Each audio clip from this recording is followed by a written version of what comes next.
გამომდინარე იქიდან, რომ არსებობდა ახალი არსებითი მნიშვნელობის მქონე საკითხები და გარემოებები, ამავდროულად მტკიცებულებები, ბუნებრივია დაცვის მხარემ დავაყენეთ ერთობლივი შუამდგომობა ბიჭების მიმართ გამოყენებული აღკვეთის ღონისძიების, გაუქმების ან შეცვლის მოთხოვნით. ახალი გარემოებები იყო რამოდენიმე, გამომდინარე იქიდან, რომ ბიჭების მიმართ თითქოს არსებობდა მტკიცებულებათა განადგურების საფრთხე, მოწმეების ზემოქმედების საფრთხე, ახალი დანაშაულის ჩადენის საფრთხე, მას შემდეგ რაც ბრალდების მხარემ დაასრულა მტკიცებულებათა გამოკვლევის ეტაპი, ასევე დაკითხა დაზარალებულად ცნობილი პირები, ასევე დაიკითხა საქმის ძირითადი გამომძიებელი და საერთო ჯამში ვერც ერთმა მათგანმა ვერ მიუთითა რაიმე სახის ჯგუფურ შეკავშირებაზე ამ ბიჭებს შორის და არა მარტო ამ ბიჭებს შორის, ორგანიზატორებად მოაზრებულ პირებს შორის ბუნებრივია არ არსებობდა ამ მოცემულობით ამ ინფორმაციით ჯგუფური დანაშაულის შემადგენლობა. ამავდროულად ბრალდების მხარის მიერ მტკიცებულებათა გამოკვლევის ეტაპის დასრულება ბუნებრივია გულისხმობს იმას, რომ მოსაზრება, რომლის მიხედვითაც ჩაითვალა, რომ თითქოს მტკიცებულებათა განადგურების საფრთხე ან მოწმეების ზემოქმედების საფრთხე ამ ბიჭების მხრიდან არსებობს, ბუნებრივია დღის მოცემულობით ვერ იქნებოდა აქტუალური, იმიტომ რომ ბრალდების მხარე ასრულებს მტკიცებულებათა გამოკვლევას. შესაბამისად,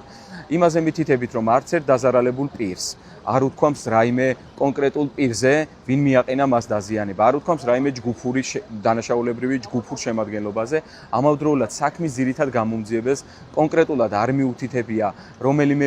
პირთა ჯგუფს შორის რაიმე სახის შეკავშირებაზე, ამავდროულად ბრალდების მხარის მიერ დასრულებული მტკიცებულებათა გამოკვლევის ეტაპი უკვე ქმნიდა ახალ არსებით მნიშვნელობის მქონე გარემოებებს, მტკიცებულებებს, რომელიც საფუძვლად შეიძლება დადებოდა გამოყენებული აღკვეთის ღონისძიების პატიმრობის გაუქმებას ან ალტერნატივის სახით შეცვლას გირაოთი. მიუხედავად იმისა, რომ ჩვენი შუამდგომობა იყო დასაბუთებული, არგუმენტირებული და გამომდინარეობდა საქმის არსებითი განხილვის ეტაპზე გამოკვლეული მტკიცებულებებიდან, მოსამართლემ არ გაიზიარა ჩვენი შუამდგომობა და რეალურად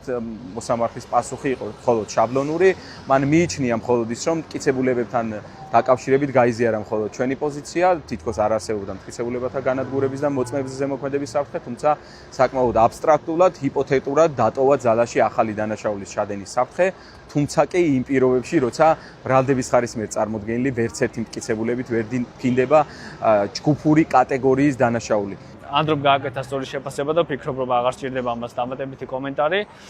ერთადერთი საფუძველი, რის გამოც დღეს ეს ბიჭები არიან პატიმრობაში, ეს არის პოლიტიკური мотиваცია, რომელზედაც ანდრო ჭიჭინაძემ და დაცვის მხარემ არაერთხელ აღნიშნეთ, რომ ეგრეთ წოდებული პრემიერ-მინისტრი და მაღალი თანამდებობის პირები მთავრობის მხრიდან აკეთებენ არაერთ განცხადებას, რომელიც ზეწოლას ახდენს მოსამართლეზე და სასამართლოზე, რომელიც სამწუხაროდ მუშაობს დღემდე.